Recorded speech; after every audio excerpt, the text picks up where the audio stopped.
사랑합니다. 이렇게 인사하겠습니다.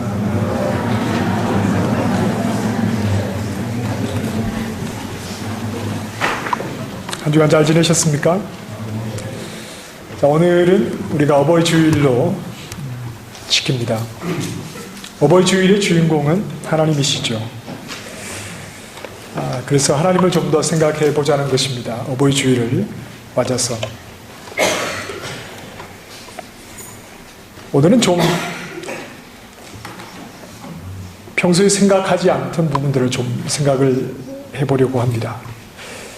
부모는 자녀에게 어떤 존재입니까?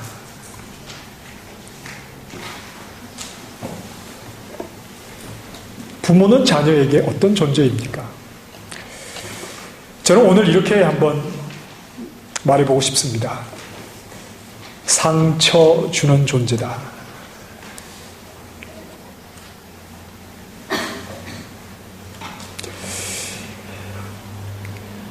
부모가 생각하는 부모는 결코 그렇지 않다라고 생각을 하시겠지만 자녀가 생각하는 부모는 상처 주는 존재입니다. 물론 일면이 그렇다는 것입니다. 부모님의 한 부분이 그렇다는 것이죠. 그러나 그 부분에 대해서 오늘 좀 생각을 하려고 합니다. 부모에게서 자녀들은 많은 것을 받습니다. 많은 것을 받죠. 그러나 어쩌면 자녀들이 부모로부터 받은 많은 것 가운데 가장 큰 것 중에 하나는 상처일 가능성이 큽니다. 부모신 여러분, 자녀에게 상처 주신 일이 없으시죠? 일부러 자녀를 아프게 하신 적은 없으시죠? 그것이 문제입니다. 부모는 내가 자녀에게 상처를 주고 있다는 사실조차 모르고 있는 것이 부모의 한계입니다. 매를 들 때, 매를 왜 듭니까? 사랑하니까. 쓴소리를 할 때 왜 합니까? 사랑하니까. 다 자녀를 사랑하기 위해서, 자녀를 위해서 자녀 잘 되라고 그렇게 합니다. 맞죠? 그렇지 않은 부모가 어디에 있습니까? 우리는 자녀를 사랑하는 것밖에 할 줄을 모르는 부모들입니다. 그러나 자녀들 입장에서는 부모는 사랑으로 나에게 이렇게 했다고 해도, 그리고 부모의 그 마음은 사실이지만 그 사랑의 행동들에서 예상치 못한 큰 상처들을 이 자녀들은 받는다는 사실을 알아야 합니다. 제가 어디에서 이런 글을 읽고 좀 적잖이 놀란 적이 있습니다. 청소년들이 예민할 때 아닙니까? 청소년들이 이제 집회를 합니다. 청소년 집회에서 찬양하고 또 말씀 듣고 또 기도하는 가운데 아이들의 마음들이 열려지고 깨어지지요. 그리고 마지막 날 밤에 수련의 기간 동안 은혜를 많이 받고 아이들이 울면서 이런 간증을 한답니다. 이제 아빠를 용서할 수 있겠어요. 이제 엄마를 사랑할 수 있겠습니다. 기겁할 노릇 아닙니까? 부모는 한 번도 자녀를 미워서 자녀에게 상처 주려고 한 적이 없었어요. 그러나 자녀들은 부모가 예상치 못한 많은 상처를 받고 하나님의 말씀과 기도와 찬양으로 그 마음이 만져질 때 그들이 이제야 나는 부모님을 사랑할 수 있겠습니다. 이런 고백을 한다는 것입니다. 너무나 놀라운 일이지만 이것은 사실입니다. 여러분, 자녀에게 한번 오늘 밤에 솔직하게 질문해 보시기 바랍니다. 얘야, 너 아빠 때문에 마음에 상처받은 것 있냐? 혹시 엄마 때문에 마음이 힘들었던 적이 있냐? 어설프게 물어서 아이들이 대답을 안 하죠. 한번 질문해 보시기 바랍니다. 정말 아이들의 대답을 듣고 싶으시다면 청심환을 한 2알 정도 드셔야 됩니다. 제가 어젯밤에 하려고 했는데 정신함이 없어요. 아무리 찾아도. 겁나게 나올 거라고 생각합니다. 그런 것까지 너에게 상처였느냐? 아마 오늘 밤쯤 해야지 다음 주일날 강단에 설 때 문제가 없을 것 같아요. 만약 그 질문에 아니요, 저 상처받은 것 없어요, 이렇게 자녀들이 대답을 한다면 둘 중에 하나입니다. 일찍 철이 들었거나 아니면 기억력이 매우 나쁘거나. 우리 자녀에게 가장 상처를 많이 주는 사회는 가정입니다. 이 사실 아시죠? 이미 이것은 다 알려진 사실입니다. 우리 자녀들에게 가장 많이 상처를 주는 공동체는 바로 가정입니다. 이 가정사역을 하는 한 단체에 따르면 나에게 상처를 주며 고통을 준 사람이 누구냐 질문을 했더니 1위에서 3위가 가족이었어요. 1위 아버지, 응답자의 40.7%가 내 아버지가 나에게 가장 상처를 많이 주는 사람이다, 이렇게 대답을 했고, 2위 어머니 32.1%입니다. 그리고 3위는 그 외의 집안 식구 27.2%. 이렇게 우리 자녀들이 가정에서 너무나 많은 상처를 받고 살아갑니다. 저는 이런 일들이 비단 한국 가정에서만 일어나는 것은 아니라고 생각을 합니다. 아마 세계 모든 가정에서 이런 비슷비슷한 일들이 일어나고 있을 것이라고 봅니다. 그리고 어느 시대에나 이런 일들은 일어났을 거라고 생각을 합니다. 왜냐하면 사람은 죄인입니다. 죄인은 가까이 가면 갈수록 자꾸 허물이 노출되기 때문에 그것들이 때로는 의도하고 때로는 의도하지 않아도 주변에 있는 사람에게, 특별히 가까이 있는 가족에게 상처를 줄 때가 너무 많기 때문입니다. 이스라엘도 마찬가지라고 볼 수 있습니다. 물론 이스라엘의 가정이 어땠는지 성경은 모든 가정들에 대해서 말씀해주고 있지는 않지만 이스라엘 조상들이 어떤 사람이었나 생각을 해보면 그 후손들도 마찬가지였을 것이다. 어렵지 않게 추측을 해볼 수가 있겠죠. 이스라엘 조상들은 자녀 교육에 치명적인 결함이 있었습니다.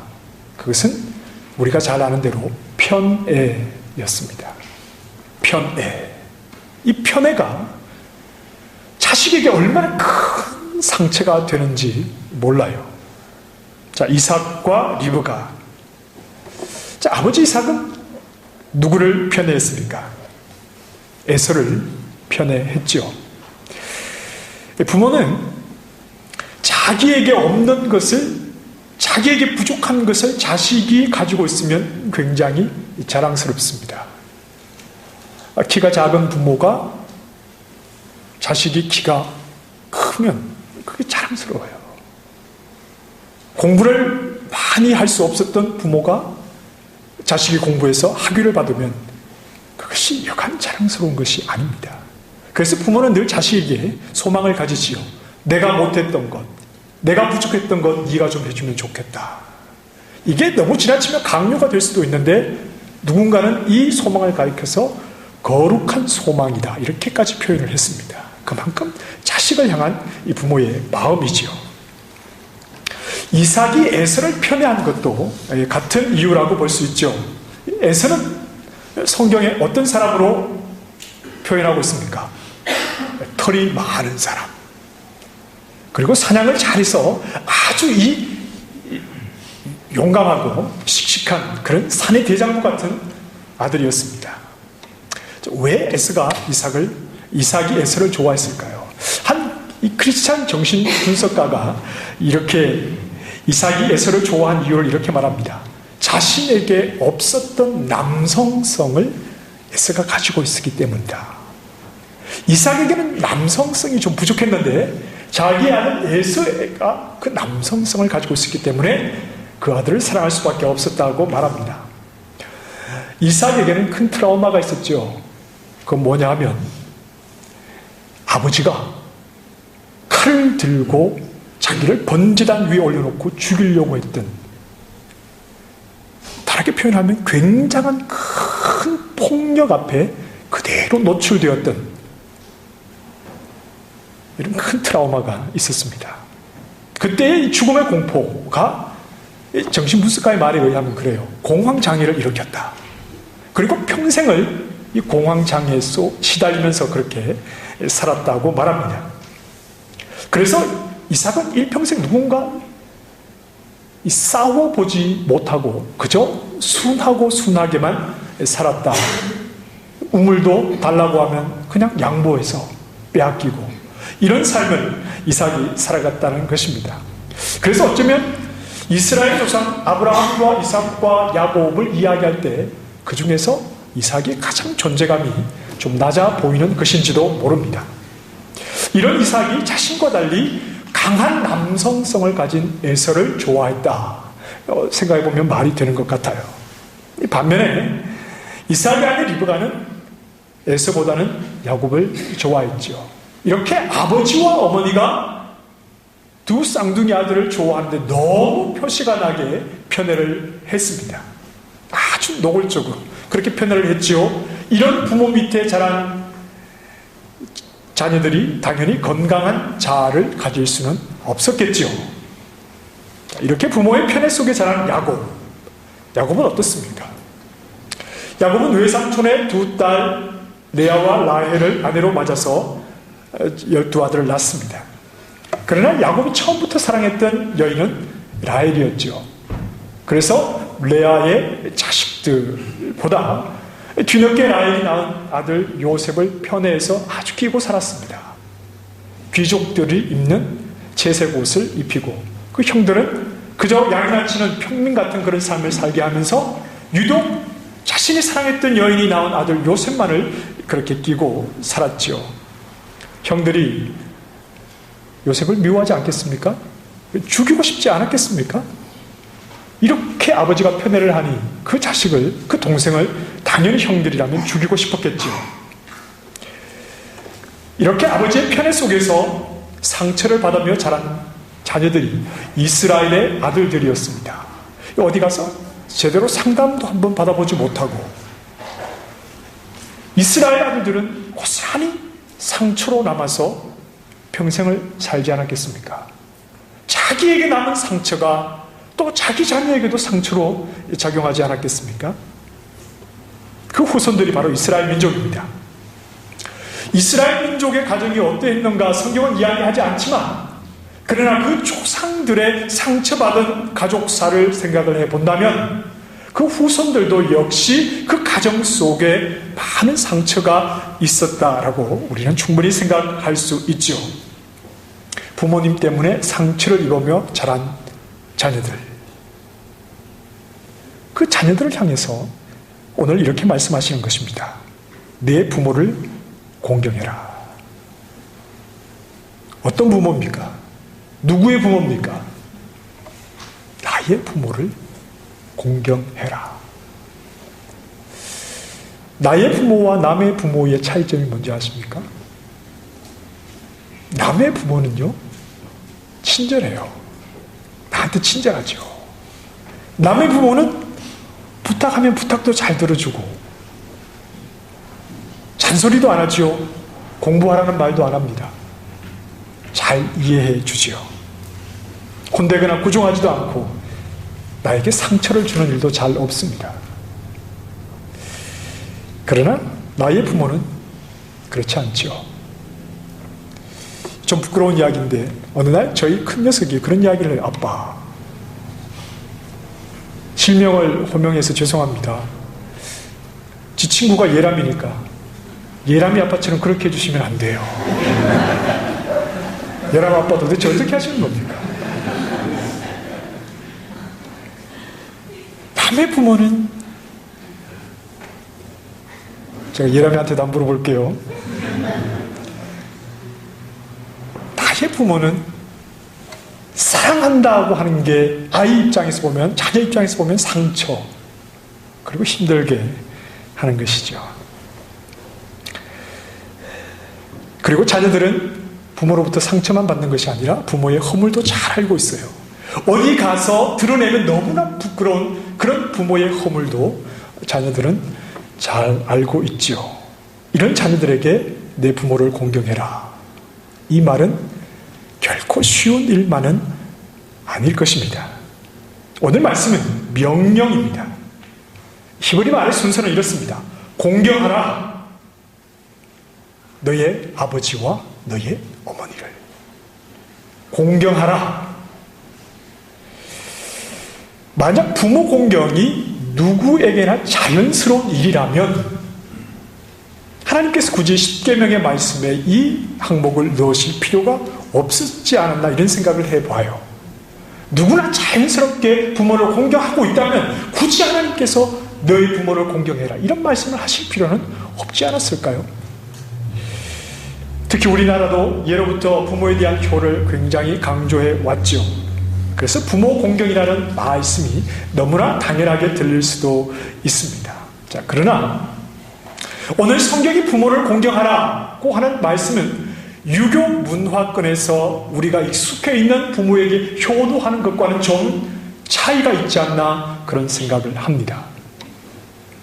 하나님께서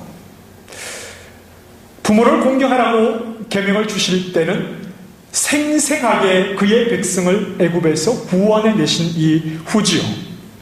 즉 살아계신 하나님을 경험한 자녀들에게 한동안 애굽에서 종으로 살면서 너무나 힘들고 어려운 삶을 살았지만 과연 조상이 믿었던 하나님이 살아계신 지에 대해서 의심할 만큼 그런 힘들고 어려운 상황이었지만 그러나 살아계신 하나님을 그들이 애굽의 재앙을 내리고 홍해를 가르치는 놀라운 사건을 생생하게 경험한 자녀들에게 하시는 말씀이 내 부모를 공경하라는 말씀입니다. 하나님을 알지 못하는 사람, 하나님을 믿지 못하는 사람, 하나님을 경험해보지 못한 사람이 부모를 공경하는 것과는 분명히 차이가 있겠죠. 이 부모를 공경하라 했을 때 공경하다는 말은 무겁다는 말입니다. 비중이 있다, 무겁다 이런 말입니다. 그런데 성경을 보면 부모를 공경하라고 하는 이 표현을 하나님에게도 동일하게 사용합니다. 그래서 이사야 29장 13절에 보면 주께서 이르시되 이 백성이 입으로는 나를 가까이하며 입술로는 나를 공경하나.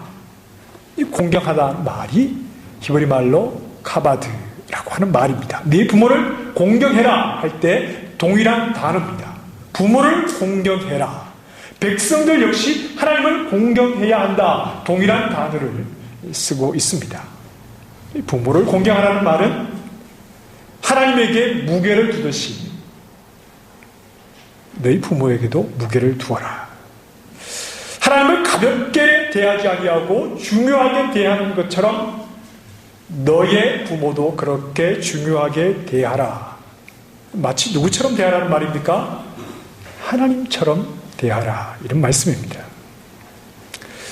부모를 공경하라고 했을 때 구분을 두지 않아요.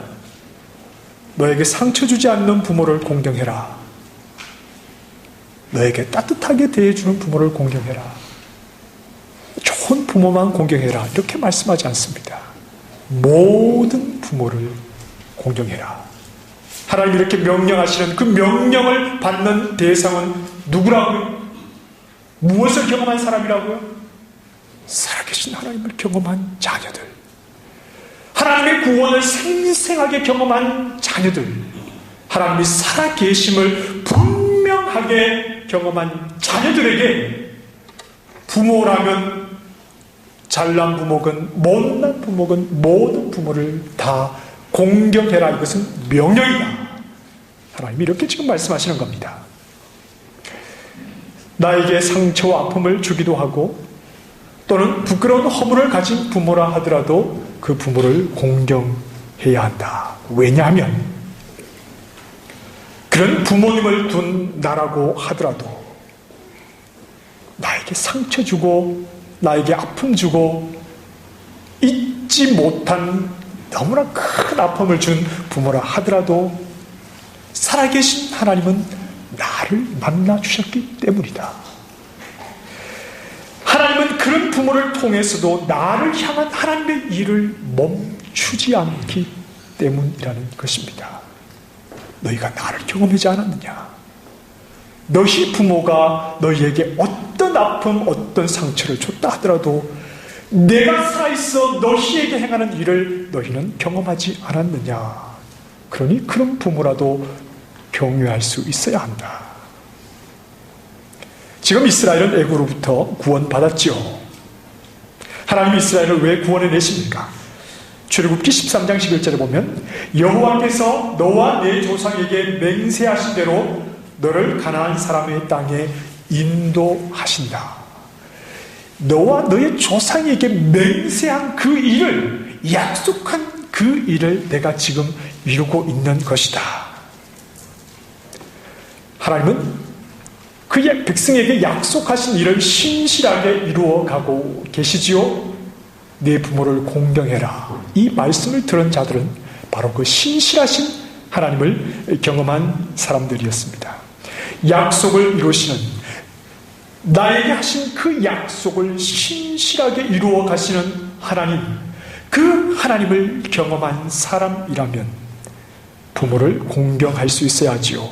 부모로부터 상처를 입고 부모에게 편애를 당하고 또 여러 다른 자식들이 자랑하는 것처럼 그런 훌륭한 부모님은 아니라 하더라도 하나님은 지금 나를 위해서 신실하게 일하고 계신다는 것을 안다면 그런 부모님이라도 공경할 수 있어야 한다는 말입니다. 그래서 이렇게 말씀하십니다. 네 부모를 공경하라. 그리하면 내 하나님 여호와가 내게 준 땅에서 내 생명이 길리라. 땅입니다. 지금 하나님의 신실하시면 약속하신 땅으로 인도하는 과정에서 자녀들에게 나타났죠. 부모를 공경해라. 하나님의 신실함이 너와 함께함을 의심하지 말아라. 아무리 힘들고 어려운 상처 주는 부모였다 하더라도 그 부모를 공경해라. 내가 너를 인도하고 있지 않느냐. 이 말에 순종할 때 내가 너에게 약속한 땅을 누리게 된다. 약속을 이루는 나의 신실함을 너는 더욱더 경험하게 될 것이다. 신실하심이 무엇입니까? 하나님의 일하심이지요. 약속하신 것을 지키시는 것입니다.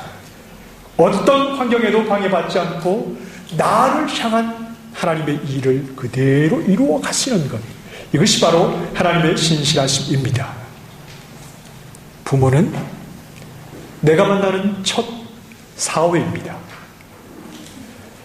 부모는 내가 만나는 첫 환경이지요.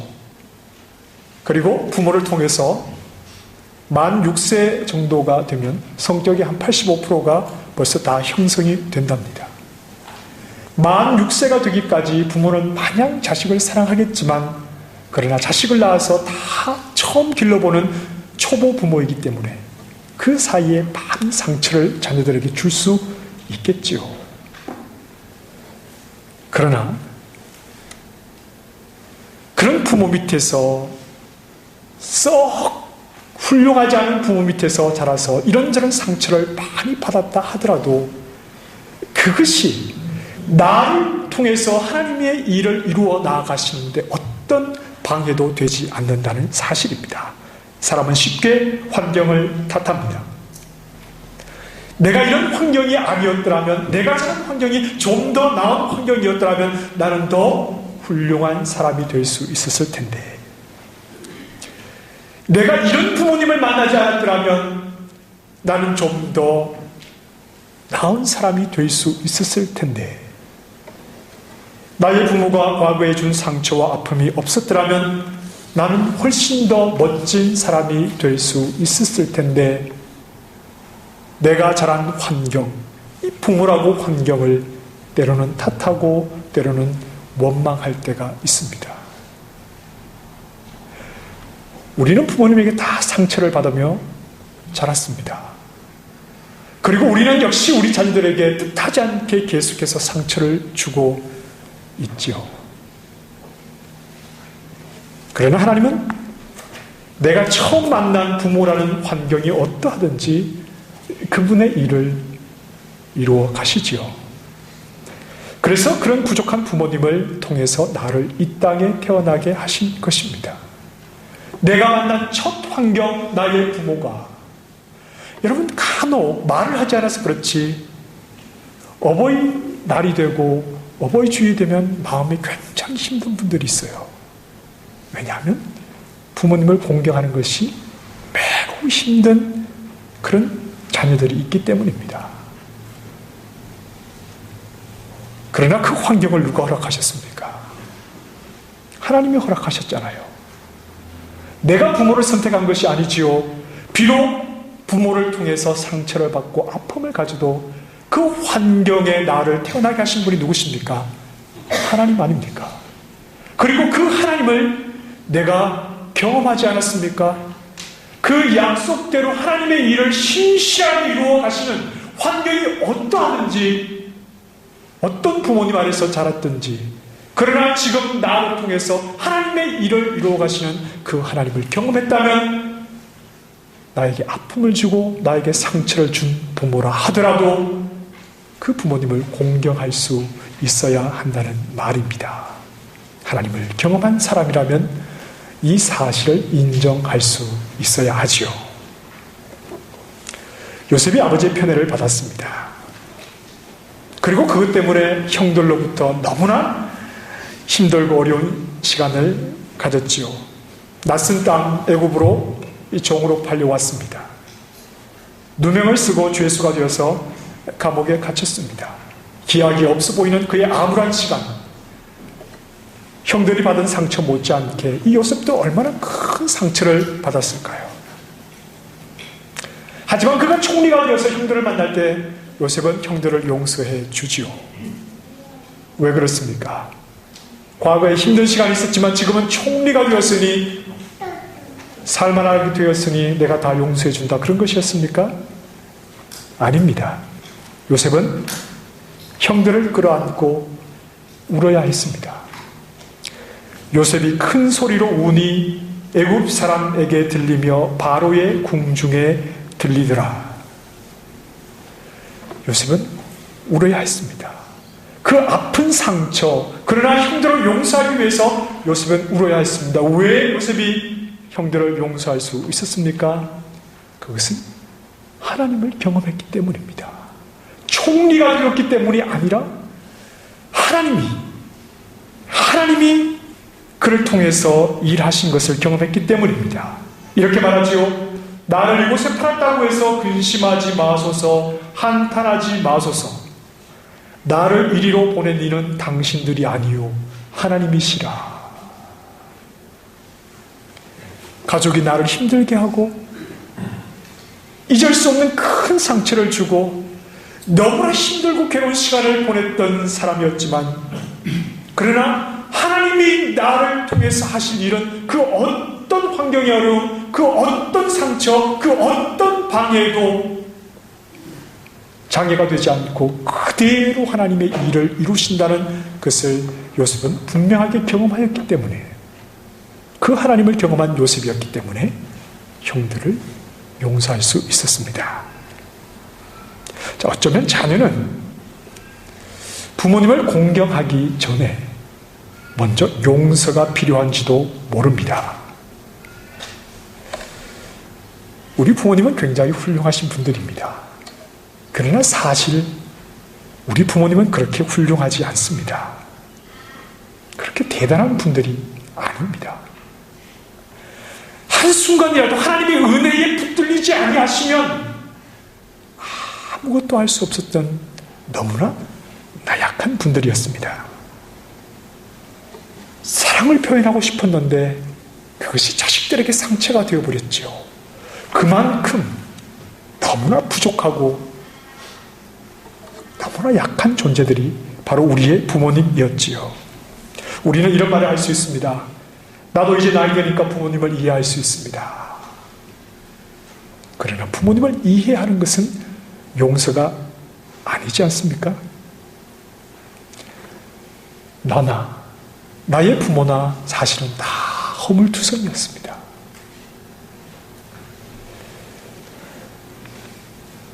그럼에도 불구하고 하나님은 그런 환경 속에서 우리에게 찾아와 주시고 우리를 통해서 이루실 일을 신실하게 이루어 가시니 그 하나님은 환경의 제약을 받지 않고 하나님의 일을 지금도 나를 통해서 이루어가고 계시는 것 아닙니까? 하나님의 신실함을 아는 사람이십니까?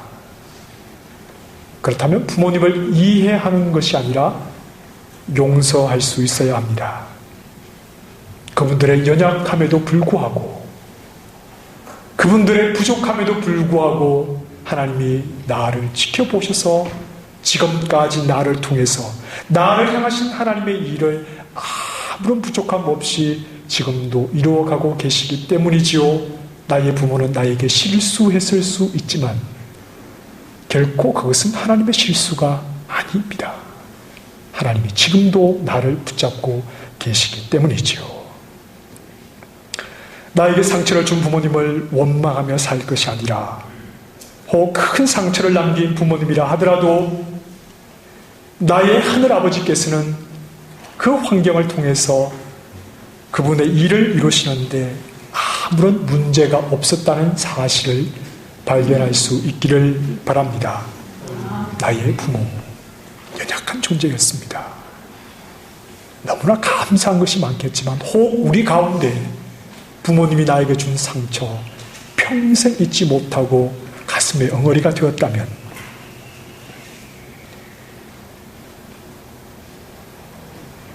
그 부모님을 용서할 수 있기를 바랍니다.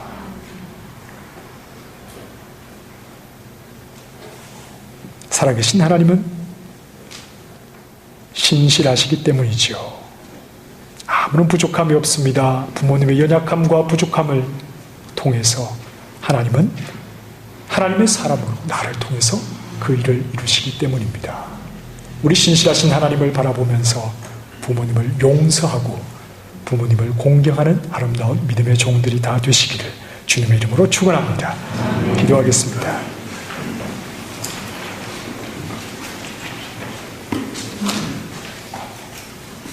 하나님께서 우리에게 주신 부모님은 너무나 귀한 분들입니다.